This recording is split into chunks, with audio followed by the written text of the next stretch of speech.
press the bell icon on the YouTube app and never miss another update. Hello students, welcome back to your social science class. Today we are going to continue the chapter social movements. In the previous class we discussed about only introduction, not more than that. But today we are going to go into how these movements evolved or the origin of these movements. So we will begin with the first one, that's a mob, okay. Before that we will have a little bit of introductory session again for the mob and then move forward. See, when we live in a society, we by default have a lot of issues, a lot of problems, a lot of misconceptions, a lot of misunderstandings, everything to deal with our everyday lives. On the other side, how do we make them better? We make them better by sometimes ignoring what's happening around us, sometimes getting involved and solving it, sometimes bringing together people and then working for a common cause, all put together doing for the same goal. We discussed in the previous classes, working for that same goal and the same plan, the same everything same, okay, is that social movement. So we have a little bit of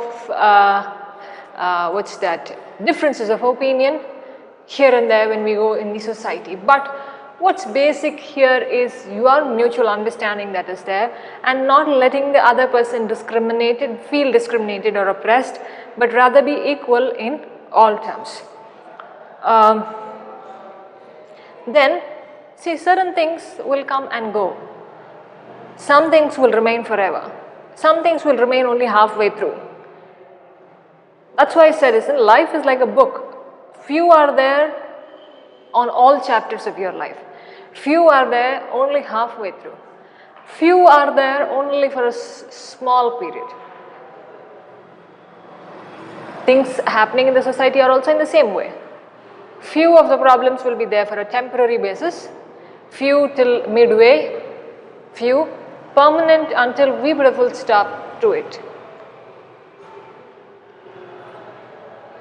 If we have to vanish the entire problem, we must vanish patriarchy itself. We must vanish all the systems of patriarchy and then we can see a new form of a society. But that is never possible. So that is going for permanent. Okay? Now, certain things that happened in the past, the sati, child marriages, were at that time, okay, halfway through or temporary. Oh, we'll take halfway through. Temporary as here petty issues that happen, violence and other things, protests and other things, temporary. But where does it spoil when we keep that anger, when we keep that rage going on inside us, and that's why it's continuing for a longer way, halfway through or permanent. So this patriarchal way of knowing things is permanent. Who will vanish it? Who will take away the systems of patriarchy? Everything. See, if we have to vanish patriarchy itself, we cannot do matriarchy also. But we have to keep it in ways equal. There are certain places where matriarchy is practiced. Women become the head of the family. But if we don't have both, if we don't have matriarchy or patriarchy, but we take everything equal on man and woman, then things are going to be fine. In many ways, things are going to be fine in many ways, not only in certain ways, in many ways things are going to be fine. Okay? Now, how do we try to begin these kind of movements? Sometimes, see now, we fight for religion. Why do we fight? I have no clue why do we fight for religion, because see, each one has their own, the constitution lays down for you to say that you can practice the religion that you want. You can also change your religion, nobody can question you. But we still do question people. We still do interfere in interreligious and intercaste marriages. We tend to degrade them if they marry out of their religion, if they do something out of their religion, if they practice certain and believe certain things of the other religion. Violence starts. When certain things go against the limit of the narrow-minded people, violence begins. With violence comes mob attack. Okay, group of people, mob, group of people coming together and fighting. Now in the name of religion, people do fight. Two communities are fighting with each other. For what? For nothing, absolutely. What do you get by fighting? Two communities fighting with each other, what do they get? They're simply hurting somebody else, hurting their own sentiments, hurting their own ways, degrading their own values and traditions, spoiling the religious places, bringing down the statues and bringing down, creating a lot of violence to people and a lot of confusion and anger by attacking the religious places, attacking the buses, burning away the buses, burning the tires. What's it going to do? What are you going to do by burning the buses? Nothing. What's going to happen? Nothing is going to happen. When you do this kind of violence, some people also die in that. Why are we allowing other people to sacrifice their lives for somebody else's fight? What is the need to fight? We have become a very angry society in the name of religion. Let anybody practice what they want, right? What's going to happen? Nothing is going to happen. They are on their own. Let them do their traditions. You don't disturb them, they will not disturb you. That's it. Let them have their own ways of dressing. Let them have their own way of making or worships. Let them do it. But when all this crosses their limits, group of people form together and create violence. That's mob. Okay? Then, now why do these group of people come together? For a common interest. For a common interest. Now I told you in the name of religion, if we take one community, religion A and religion B are fighting. People of religion A are coming together for a common interest to destroy religion B. People of religion B are coming together to destroy religion A. Okay? What are they doing? They are having a common interest. Each mob is having a common interest. That's a group of people having common interest in order to destroy the other religion. Alright. Now, you can take a mob like this. Take another example. Now you understand there's some accident on the road. It suddenly happens. You may be walking, you may be driving, you may be riding, whatever. An accident occurs and people gather around. That is also a mob without prior planning. They haven't planned, isn't it? Okay, at 12 p.m. the accident is going to happen and we are all going to gather at this circle. Nobody has planned. That happened all of a sudden. So mob can happen like that. Without any plan, who have come and expressed their decisions. Now they come there, people are talking, call the ambulance, take them here, I can take them to the hospital, whatever. They are without a plan, they come together and they make a certain decision at that place. Okay.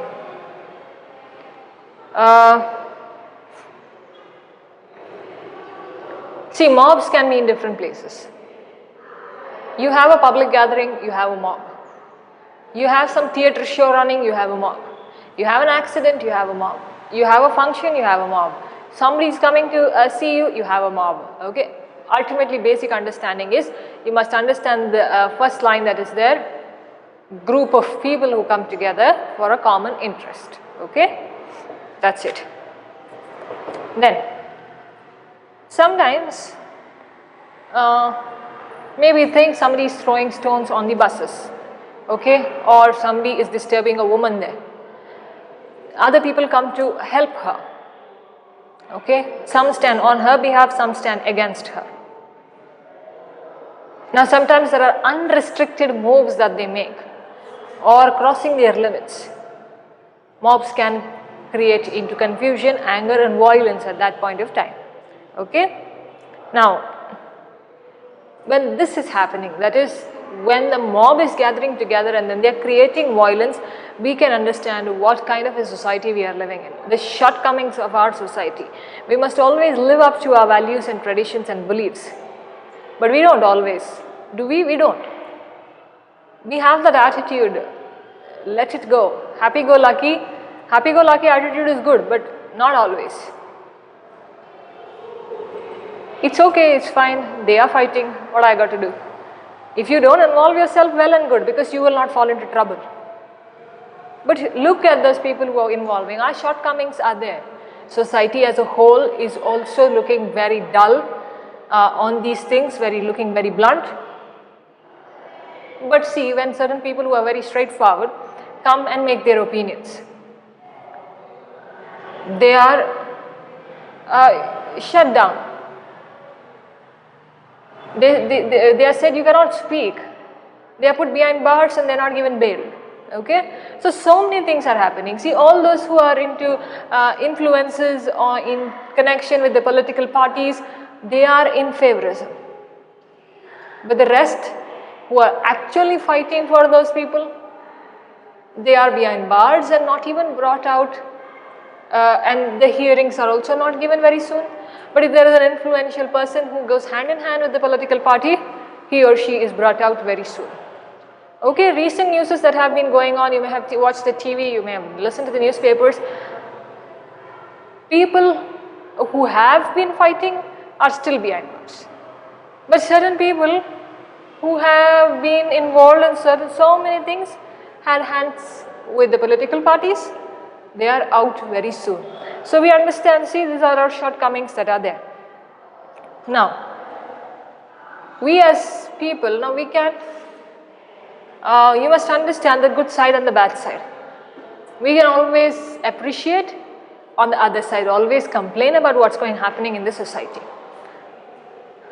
Appreciate for all the good things that are happening, complain also, and create awareness about the things that are going wrong, things that are going out of our hand, or things that we cannot have control over. Those little shortcomings that we have to overcome them somehow. How will we overcome them? When people, like-minded people come together and all people are created awareness about these kind of things and they all think alike. When they think alike, they can come for a common goal, a common interest, common interest of each other, and then common plan, they can go ahead. Now people blame the social institutions that are there. Now different social institutions, we have marriage as a social institution, okay, our schools and colleges, our law, okay, all belong to different kind of social institutions, categorizations of different social institutions that are there. If I have to take marriage, we have our satisfaction and dissatisfaction about the institution of marriage as well. The people marrying within the religion, forget about them. But they can also be seeking for divorce. Why does that happen? Why can't we live together after we've accepted the institution of marriage? Now that's easily, you can easily leave somebody and get along with another person. That's why our society has become in that way. I'm not telling you should live with the person who's always causing you trouble. People who are marrying out of religion are also blamed. Why don't they have their choices? They do have. Who will change? Sometimes the parents don't allow them. Sometimes it's like, oh, what will they say? Who are they? Who formed they? People in and around you. When the others are talking about they, you also belong to that category of they. So why should we say, what do they think?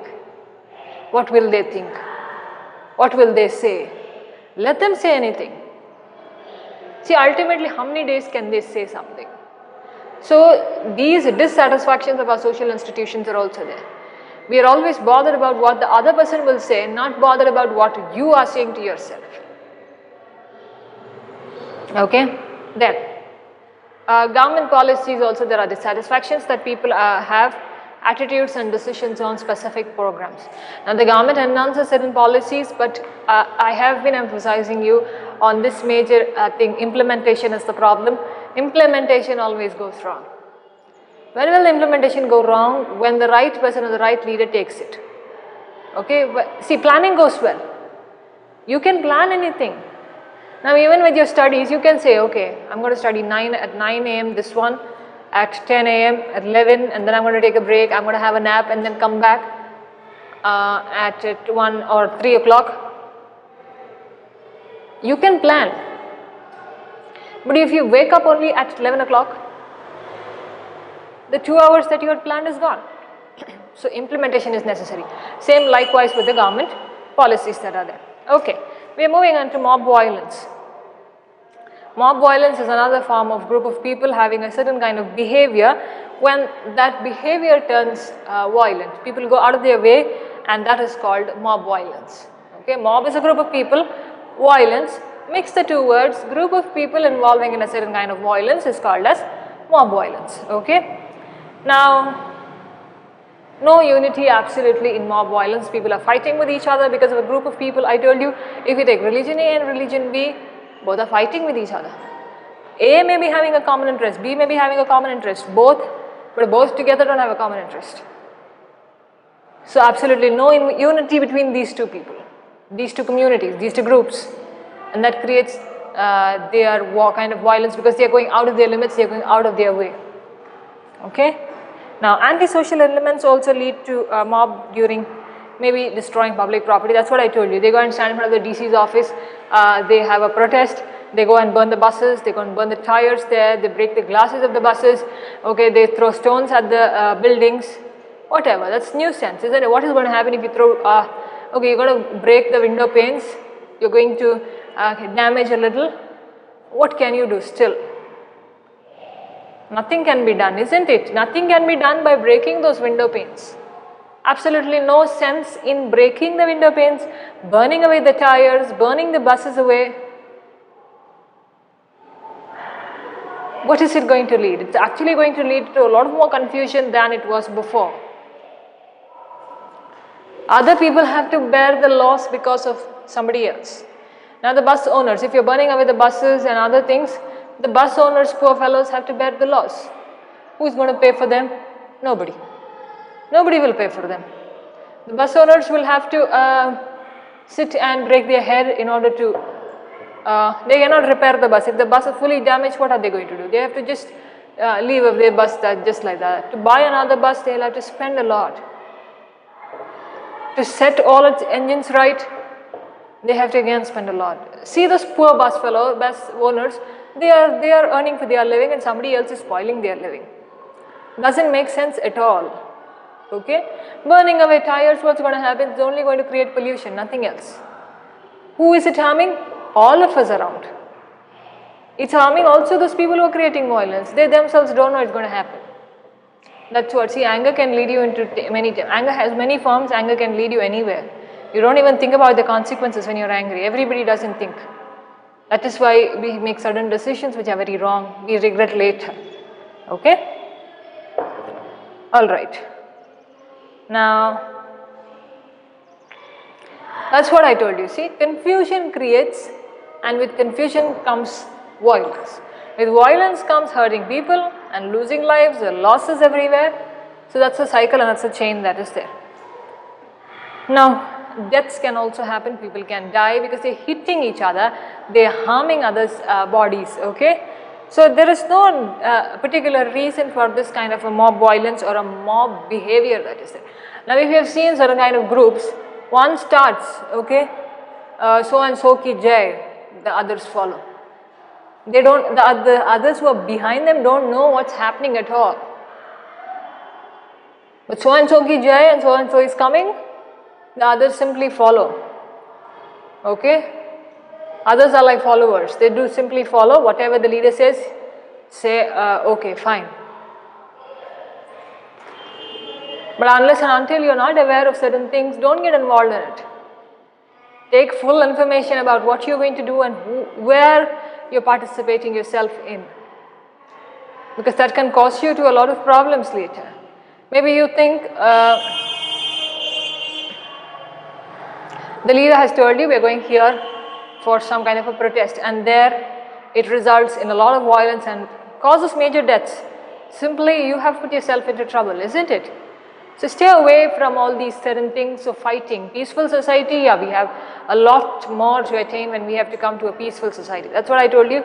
All these kinds of violence, the systems that we have to change in its own way. How will it change? When people change their minds. Otherwise, it's not going to change. Then we have violence, okay? Violence in terms of religion, in terms of caste, in terms of political violence. There are violence is mostly in the urban areas, but rural areas also it's becoming very active now. People are going and just hitting others in their houses, okay? That kind of an anger, see, that is built very early because they have seen their parents or the fathers or the men in the family do it. Just go and pull somebody's collar. The child is learning the same. Child learns, okay, if somebody does, I go pull his collar. I hold his collar and say, what are you doing? Where do we learn it? We learn it there, inside our community. That's when it leads to a more greater form of violence. Okay? Now, it leads to a lot of antisocial elements also, antisocial ways of doing, that is against the society. Anti is against what's happening. Now, this doesn't last for a very long time. If you have seen people burning away the buses and all, they just burn away and then they go. So it's not lasting for a very long time, it's for a short period of time. Protesting around outside the DC's office or wherever is for a very short time, okay? Sometimes for certain basic things that they need. Sometimes it is simply for all these kinds of violence that they would like to do. So it's not a very long and a serious dragging away situation, but very short term and temporary. Somewhere they will bring it to an end. Now the police, the military and other agencies of the government can bring these mob violences into control. That's why you see the police coming as soon as something is informed to them. Otherwise, how the police will know? Unless the police is going on that way, he will inform his people. But if the citizens take a step and inform them, they surely will come. But our police force also has to be very strong in these things. Okay? Then, there have been certain environmental movements that are there, wherein you will have to protect your Mother Earth, okay, wherein you will have certain ways of keeping these, biodiversity that is there. Okay, so we are moving into environmental movements now. Environmental movements are those scientific movements that have a goal of preserving the biological systems that are there. Now, scientific protests have been there to protect the earth, to purify our air, to save water, okay. Everything didn't happen very quickly. Now, just like you get in the bazaars instant dosas. What is that? Mix it and put it in the pan. These movements didn't happen like that. They took a very long time. Too many people had to get involved into it. They had to learn about certain things. They had to make people aware about certain things and then go and take their action or then go and fight for it. Okay. So, now how have these actually begun is because of the exploitation that happened to these tribal people who were living there. Okay, tribal people, and nature was being destroyed. Now, an example for that is Jharkhand Mukti Morcha, which is formed in 1973. Before that, in 1930, these tribal people of Jharkhand had not allowed these companies to take these thousands of tribal people away from there, okay. They had taken thousands of tribal people away from there because they wanted to cut down the forest and bring in the mining activities that are there. But again, for this kind of a violence that was created, this Jharkhand Mukti Morcha was started because of these kind of agitations done by certain companies who had come there. Now, various activities were funded from the World Bank when these tribal people were displaced from that place. Everything that related to nature was done was because of the global temperature that was rising, exploitation of water resources, okay, all these, purification of air, lot of population that is there, all this come under these environmental movements to protect the Mother Earth. Now, people who have been into the educational field, the academicians, okay, intellectuals, all have been having a common interest of working for it. People have been writing about it, people have been speaking about it, okay, writing in articles, speaking in seminars, having discussions, having debates over and over again over the same topic, because everything and every day they are accumulating a new information into their research. Okay, so why did they want to do all this? They wanted to do all this because they wanted to protect the environment. Protect for whom? For we the people who are staying there. Okay, now I'll start with this. We just gave an introduction to the environmental movements. All the environmental movements we'll study in the coming class. Okay. All right. We have 1, 2, 3, 4, 5 and 6 of them. We'll study in that and then further move into the women's movements. Thank you very much for listening.